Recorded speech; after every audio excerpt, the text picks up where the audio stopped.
Joining the program now is John Bush, and John is the co-star, co-executive producer of an internet-based reality program, Sovereign Living, which is based on his and his family's effort to live a sovereign lifestyle, meaning just outside of, I guess, the government. I mean, outside, having to participate in a society where you're paying a lot of taxes and abided by a lot of regulations. It seems like it's a real of a communal, let's do it ourselves, survival kind of existence, so that you don't necessarily become beholden to the government. John, welcome to the show. Hey, Peter, thanks for having me on. Hey, thanks for coming on. So is that your goal? I mean, you don't want to have a job and then have taxes taken out of your pay, and you just kind of want to be left alone and just work and just enjoy the fruits of your labor without involving paid transactions and taxes and regulations in the process. Is that pretty much it? Yeah, that pretty much sums it up. Of course, anybody pursuing freedom knows it's hard to find freedom in an unfree world, so it's definitely a process. And, we're not necessarily against, trade and purchasing things, shopping at stores, but we're trying to limit our dependency as much as possible on all centralized institutions. And when it comes to economic exchange, our preference is to use alternative currencies and or barter in lieu of the Federal Reserve note. But as I said, it's a process. It's difficult to get by 100% without engaging in any type of governmental chicanery or without using Federal Reserve notes. Yeah, government is a big game changer. Yeah, government's a big game changer when it comes to the benefits of specialization and trade, because normally in a free market, you would figure out what you did best. You would just do that.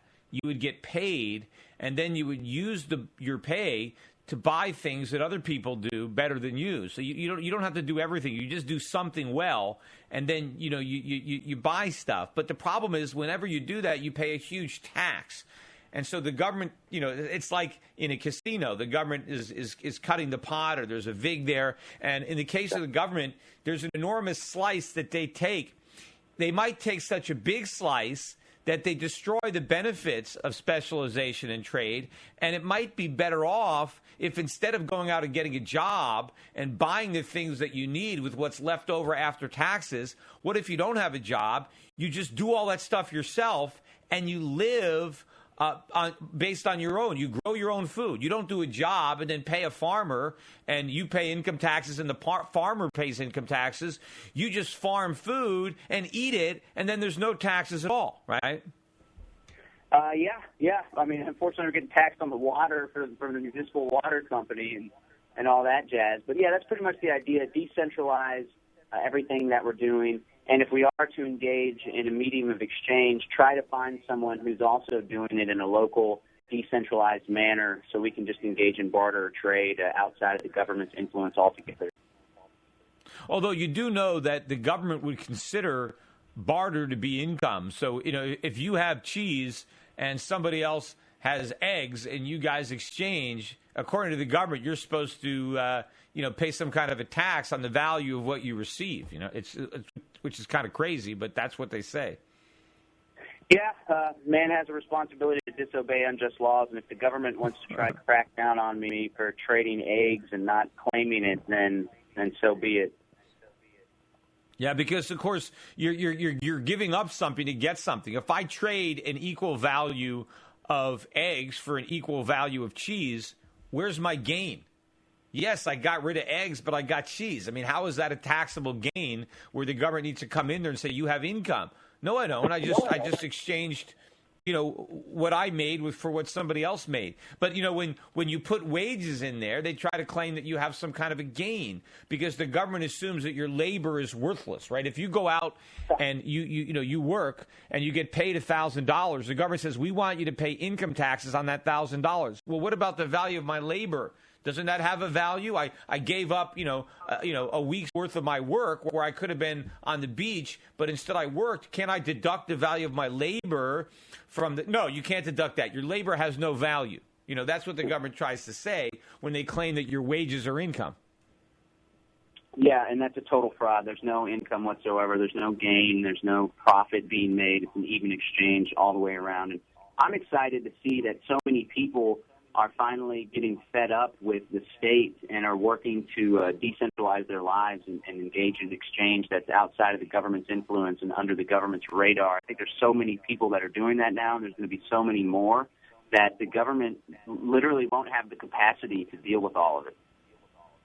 Now tell me about what you're doing, because it's not just you and your family, right? Do you have a large plot of land, and it's a lot of people that are living and working that land? It's not just you and your immediate family?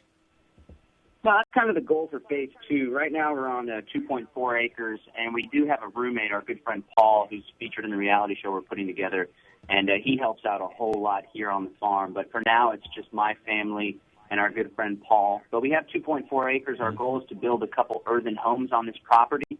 And eventually, in the next, hopefully, 3 to 5 years, we'd like to go in with a dozen families and purchase a 100-plus acre property and start to build a sustainable and autonomous community.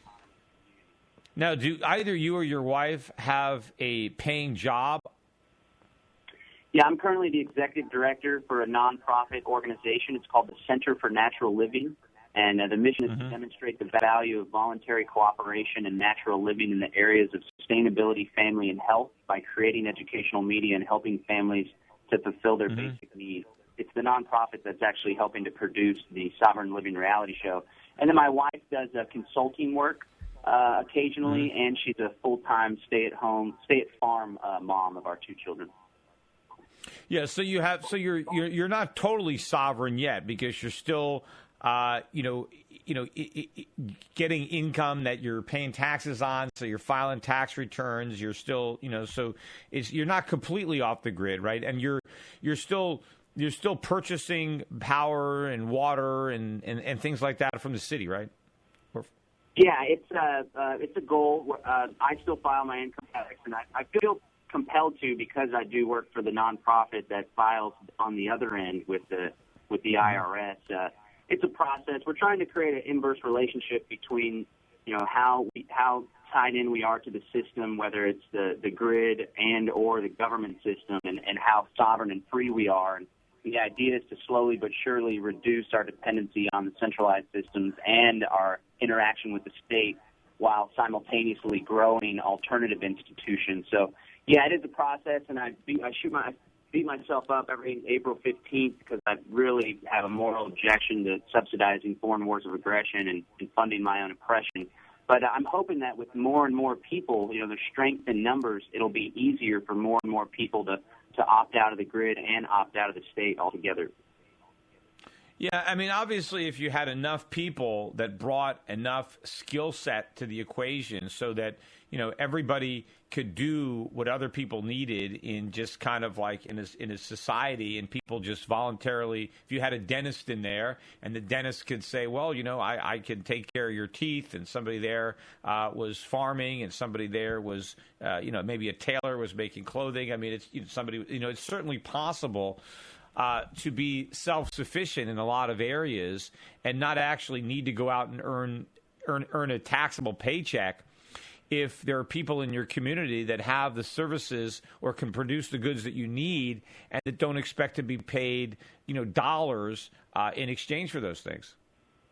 Yeah, there's a lot of people that are engaging in what's called agorism. It's the strategy of revolutionary market anarchism, and it encourages people to engage in transactions and start their own little businesses and do it in a gray market fashion where they don't necessarily ask for the license, or they don't necessarily file their business taxes or sales taxes and all that jazz. And, it's not as large and centralized, and at this point it's not as convenient, but as this counter economy grows, I think it will be easier for people to fulfill their needs and wants and solve their common problems outside of the government's influence entirely. Yeah, that's how the market works. They have to try to figure out how to circumvent the rules and regulations that are imposed by government. And to the extent that there's any economic growth at all, it's because we figure out how to get around the government laws and regulations. And then, of course, the government tries to claim responsibility for any progress we have by saying, you see, we have this progress. It must be because of our regulations and taxes. They don't realize that there'd be a lot more progress if we didn't have those rules and regulations that we had to waste so much of our efforts to circumvent. Yeah, it's a shame. In a sense, the states, as they tighten their grip on economic freedom or relative economic freedom, they're really shooting themselves in the foot, and they're one of the best proponents of the philosophy of liberty because so many people are just fed up. So many business owners, especially small business owners, know what the state is capable of and how harmful it is for people's productive capacity. So, like I said, I'm excited to see the rise of this counter economy and the rise of people really seeing the state for what it is, which is nothing more than a band of thieves that are trying to claim legitimacy over the right to violate everyone's property and life and liberty and get in the way of them pursuing their happiness. So I'm excited about the future, really. A lot of people seem to be pretty pessimistic about the prospects for liberty, but I'm excited that so many people are awakening, and more important than so many people just understanding the philosophy of liberty, so many people are taking action and doing something about it. Yeah, and I want to talk more about, after the break, your reality show, kind of, what's going on there, how do people watch it, what was the impetus for creating it, and, because there certainly is a lot of reality programs. Is this mainly for people who really want to live off the grid, to just give them an idea of what life would be like, or is it just meant to be entertaining for people like me who are probably not going to adopt that lifestyle, but you never know. I mean, it could be an interesting reality show. You never know what people are going to be interested in when it comes to reality TV. But we'll talk about your show after this.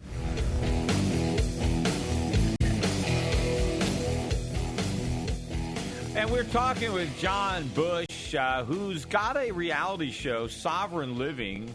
I saw part of one of the episodes last night on the internet. So, John, first of all, tell me regarding your show. Is it, do you guys have a production team there? You got cameraman, sound guys, lights? Are you doing it yourself? How are you producing this? How are you editing it and putting it together? Yeah, we linked up with the production company. They're called Kamikaze Productions. They're based here in Austin, Texas. And there's some fellow liberty-minded folks with a whole lot of talent.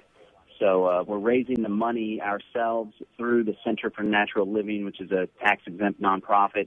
And we're paying the production company to do the filming on set. We've also traveled up to New Hampshire for the first couple episodes. And they're doing all the editing and helping to put it together in a really clean I think the quality is TV ready, better than some reality shows that are on television. So we're really excited to self-produce this and bring it out in this new medium to take advantage of this momentum we're seeing where people are shifting away from television and onto internet or Roku-based online streaming systems. Mm-hmm.